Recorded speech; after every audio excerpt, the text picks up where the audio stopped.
12 তারিখেও নির্বাচন বয়কটের নাটক হইতে পারে। জাতীয় পার্টি 14 দল এনডিএফ এবং নৈতিকভাবে যাদের ব্যাপারে প্রশ্ন আছে তাদেরকে নির্বাচনে অংশগ্রহণ করানো যাবে না। আমরা মনে করছি নির্বাচন সুষ্ঠু হওয়ার মতো পরিবেশ এখনও নেই। 12 তারিখে আন্দোলন হতে পারে, 12 তারিখেও জনগণ মাঠে নামতে পারে, 12 তারিখেও নির্বাচন বয়কটের নাটক হইতে পারে। সুতরাং সাবধান হয়ে যান। সরকারের এই দায়িত্ব যে সকল দলকে নিয়ে, আওয়ামী লীগ ছাড়া, ফ্যাসিবাদের গোষ্ঠীটি ছাড়া সকল ফ্যাসিবাদ বিরোধী দলগুলোকে নিয়ে ঐক্যবদ্ধ সুষ্ঠু অবাধ এবং নিরপেক্ষ নির্বাচনের দিকে যাওয়া। তাছাড়া কোনোভাবেই বাংলাদেশে একটি সুষ্ঠু স্বাধীন সার্বভৌম ইনসাফের বাংলাদেশ প্রতিষ্ঠিত করতে পারবো না।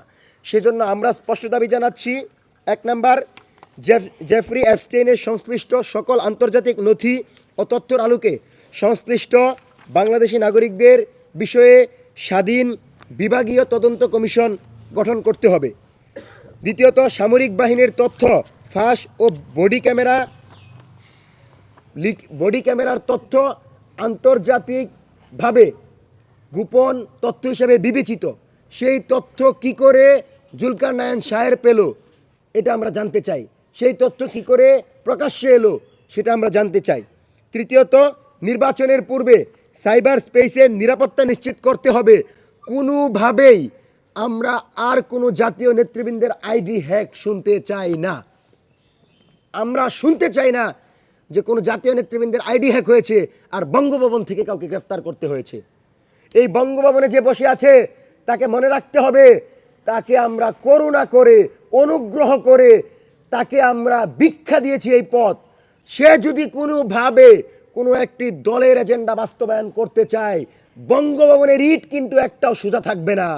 জনগণ শুধু অপেক্ষা করছে কখন আমার প্রতিনিধি নির্বাচিত হবে আমার ভোটের মাধ্যমে।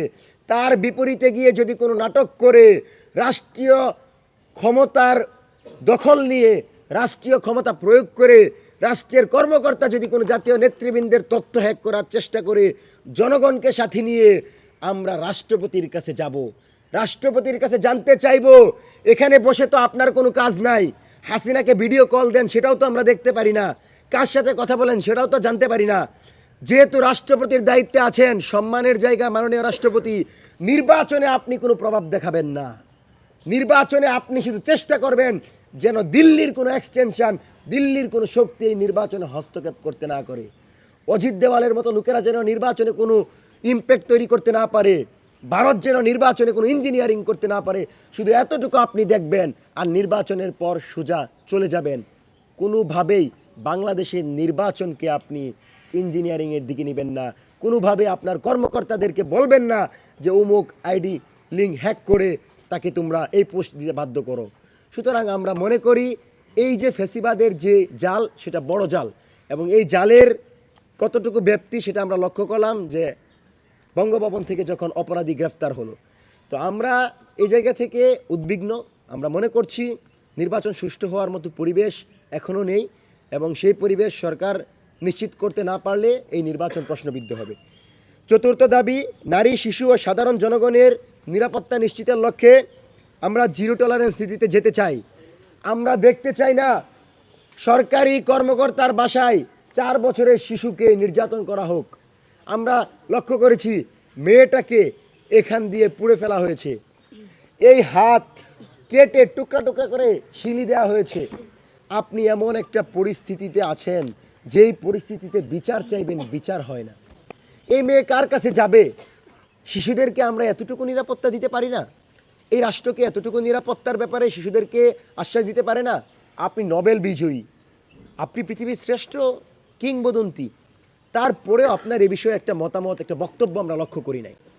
সুতরাং আগামীর বাংলাদেশে শিশুদের নিরাপত্তা নিশ্চিতের লক্ষ্যে একটি আইন আমরা চাই, যে আইনের মাধ্যমে আমাদের শিশুরা নিরাপদ হবে এবং সকল সেক্সুয়াল অ্যাডাল্ট যে এলিমেন্ট আছে সেটার একটা বাধ্যবাধকতা তৈরি হবে। পর্ন ইন্ডাস্ট্রিকে বাংলাদেশে ব্যান করার দাবি জানাচ্ছি, যার মাধ্যমে আমাদের শিশুরা নিরাপদ হবে। সেজন্য এটা স্পষ্ট দাবি থাকবে। এবং মোটা দাগে আপনাদেরকে 3টি দাবি জানিয়ে যাই। সেনাবাহিনীর এই ক্লাসিফাইড তথ্য কারা প্রকাশ করলো সেটার জন্য স্বাধীন বিচার বিভাগীয় তদন্ত কমিশন গঠন করতে হবে।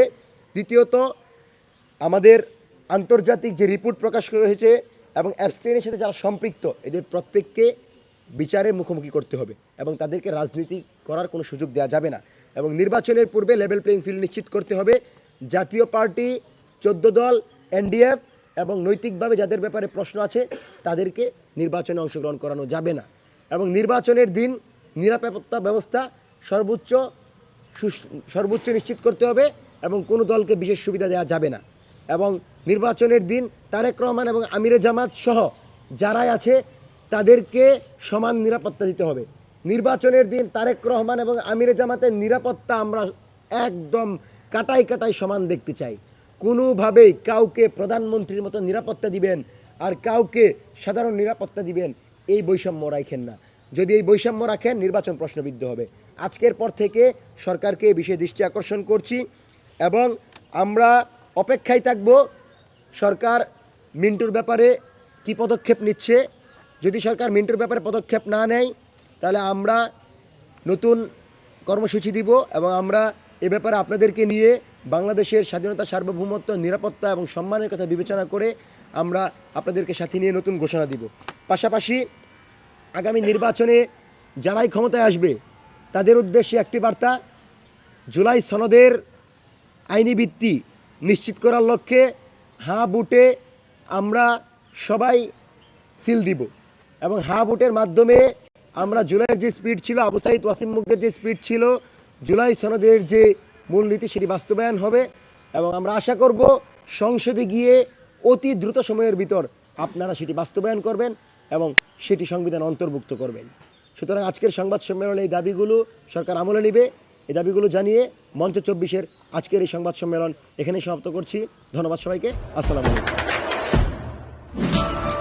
দেশে দেশে সবার সাথে দ্য নিউজ।